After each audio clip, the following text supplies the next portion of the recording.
Dear students, कुछ preposition देखने में बिल्कुल एक जैसे लगते हैं, लेकिन उनके प्रयोग में बहुत बड़ा अंतर होता है।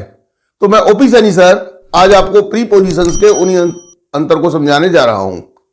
सबसे पहले हम लेते हैं ऑन तथा एबव या ओवर में अंतर क्या होता है। ऑन, जब एक वस्तु दूसरी वस्तु को टच करती हुई एक दूसरे के ऊपर हो तो पर या के ऊपर के अर्थ में हम ऑन का प्रयोग करते हैं। एक वस्तु है, वो एक दूसरे को बिल्कुल टच कर रही है और उसमें या तो पर आ रहा है या के ऊपर आ रहा है, तो इसका जब मीनिंग शब्द आएगा तो इसका यूज करने के लिए हम ऑन का प्रयोग करेंगे जब टच करेगी एक दूसरे को। इसके एग्जाम्पल्स में देखिए, the book is on the table. Book क्या है? टेबल पर है या टेबल के ऊपर है, तो बुक ने टेबल को बिल्कुल टच कर रखा है। The cat is on the chair. Cat कहां है? चेयर के ऊपर बैठी हुई है, चेयर पर है, तो चेयर को कैट ने टच कर रखा है। माई mother is sleeping on the bed. मेरी मदर जो बेड पर स्लीप कर रही है, बेड पर सो रही है, तो मदर ने क्या कर रखा है? बेड को टच कर रखा है। तो जब भी एक वस्तु दूसरे को टच करती है और किसी के ऊपर होती है तो पर या के ऊपर के अर्थ में हम ऑन का प्रयोग करते हैं। इस तरह से ओवर या एबव, जब एक वस्तु दूसरी वस्तु को टच नहीं करती बल्कि उससे कुछ ऊंचाई पर होती है, तो पर या के ऊपर के अर्थ में हम ऑन या एबव का प्रयोग करते हैं। इसमें वस्तु जो वो टच नहीं करती बिल्कुल, बल्कि थोड़ी ऊपर होगी पर के लिए, और ऑन में बिल्कुल टच करेगी। अब इसके एग्जाम्पल देखिए, the aeroplane is flying over या एबव द फील्ड्स। एरोप्लेन जो है फील्ड्स के ऊपर उड़ रहा है, तो फील्ड को टच नहीं कर रहा, फील्ड नीचे है और एरोप्लेन ऊपर है, लेकिन उसके ऊपर है, तो विदाउट टचिंग के जब कोई चीज ऊपर होती है तो वहां पर क्या होगा? हम ओवर या एबव का प्रयोग करेंगे। द क्लाउड्स आर ओवर या एबव द काइट। क्लाउड्स कहां है? क्लाउड्स काइट के ऊपर हैं, काइट नीचे है, क्लाउड्स ऊपर है, लेकिन टच नहीं कर रहे उसको, तो यहां पर भी हमने एबव या ओवर का प्रयोग किया है। अब आगे लेते हैं हम इन तथा विदिन में अंतर। इनका प्रयोग eight the end of a period of time के लिए किया जाता है। जब किसी पीरियड ऑफ टाइम का एंड होता है तो उसके लिए हम एट का प्रयोग करते हैं। इसका एग्जाम्पल है, they will get back home in a week. तो यहां पर हमने प्रीपोजिशन इन का प्रयोग किया है, तो इसका मीन्स है at the end of the week. Week के एंड में, यानी टाइम ऑफ पीरियड दिया हुआ है वीक, और इसके एंड में वे बैक हो जाएंगे, वे आ जाएंगे। विदिन का प्रयोग जो होता है before the end of a period of time. Time period जो दिया हुआ है उससे पहले पहले आ जाएंगे, उससे बिफोर आ जाएंगे, यानी टाइम पीरियड पूरा नहीं होगा, उससे पहले ही हो जाएगा काम हमारा पूरा। तो इसका एग्जाम्पल है, they will get back home within a week. वो एक वीक के अंदर अंदर आ जाएंगे, यानी वीक पूरा नहीं होगा, वीक के एंड होने से पहले ही आ जाएंगे। तो यहां पर हमने विद इन का प्रयोग किया है, तो इसका मतलब है before the end of the week, week के पूरा होने से पहले ही वापस आ जाएंगे वो। इन तथा इनटू में अंतर। इनका प्रयोग स्टैटिक पोजीशन यानी रेस्ट में बताने के लिए में या के अंदर के अर्थ में किया जाता है। जब कोई वस्तु या व्यक्ति स्टैटिक पोजीशन या रेस्ट में होती है, कोई मोशन नहीं कर रही होती है, रुकी हुई होती है, तो जब वहां पर में या के अंदर का अर्थ जो होता है, शब्द जब आते हैं तो उनका अर्थ बताने, उनमें जो है हम क्या करते हैं? इनका प्रयोग करते हैं। इसके एग्जाम्पल्स हैं, my mother is in her room, the books are in the bag, the passengers are sitting in the bus. यहां पर मदर, बुक्स और पैसेंजर्स क्या हैं? ये रेस्ट में हैं, और बस के अंदर, बैग के अंदर या रूम के अंदर हैं, तो किसी एरिया के अंदर हैं और क्या है? स्टैटिक पोजीशन में है, रेस्ट में है, इसलिए हमने यहां पर इनका प्रयोग किया है।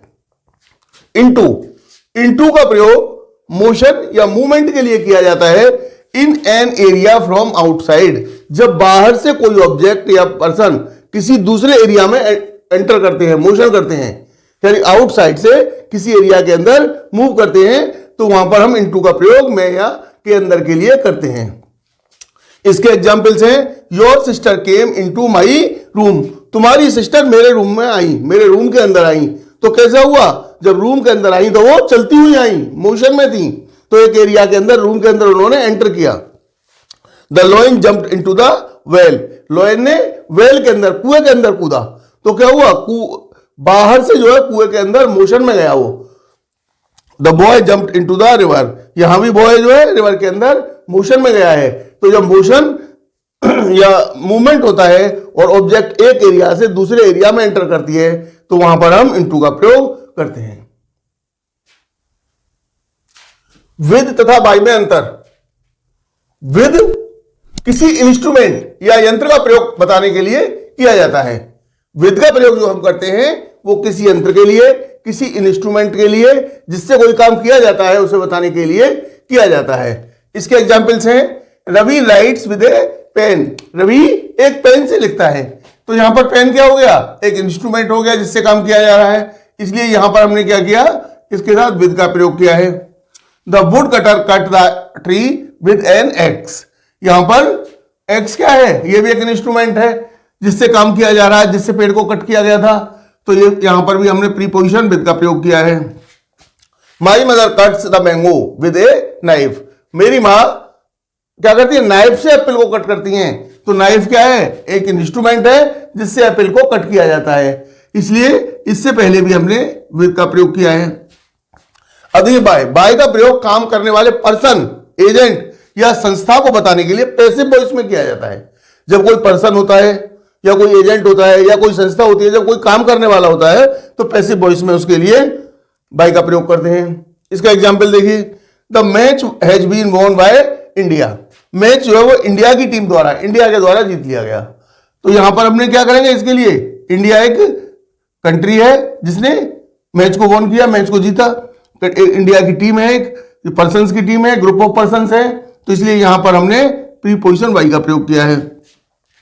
The bill has been passed by parliament, bill जो वो क्या, वो पार्लियामेंट ने पास कर दिया। पार्लियामेंट एक संस्था है, ये नहीं, जिसने बिल को पास किया, तो यहां पर हम प्रीपोजिशन बाय का प्रयोग किया है। The village was destroyed by fire, village जो डिस्ट्रॉय किससे हो गया, फायर से हो गया, तो यहां पर भी बाय का प्रयोग करेंगे। The students were taught by the teacher, students को टीचर ने पढ़ाया, तो इसलिए यहां पर भी हम प्रीपोजिशन बाय का प्रयोग करेंगे। एट, टू तथा टूवर्ड्स में अंतर क्या होता है, देखिए इसमें कुछ एग्जाम्पल्स के माध्यम से हम, कुछ एग्जाम्पल के थ्रू ये समझाऊंगा। Mohan threw a stone at me, इसमें क्या है, he hit me with a stone, Mohan ने एक स्टोन से मुझको मारा, यानी मुझको मारने के लिए उसने स्टोन फेंका। तो स्टोन कहां फेंका, बिल्कुल मेरी तरफ फेंका, उसे स्टोन से मुझे मारा।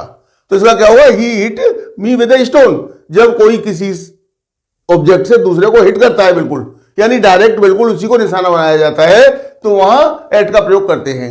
तो यहां पर क्या होगा, जैसे ये है, Mohan threw a stone at me, he hit me with a stone.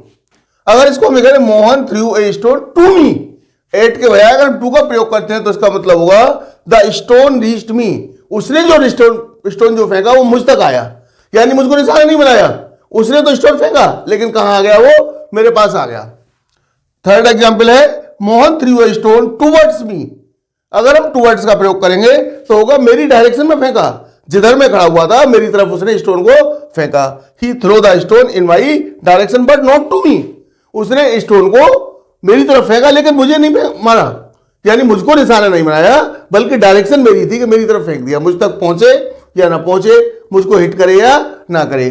तो अगर ये आता है Mohan threw a stone towards me, तो इसका मतलब है he threw the stone in my direction but not to me, मेरी डायरेक्शन में तो फेंका लेकिन मुझको निशाना बना करके या मेरे पास नहीं फेंका।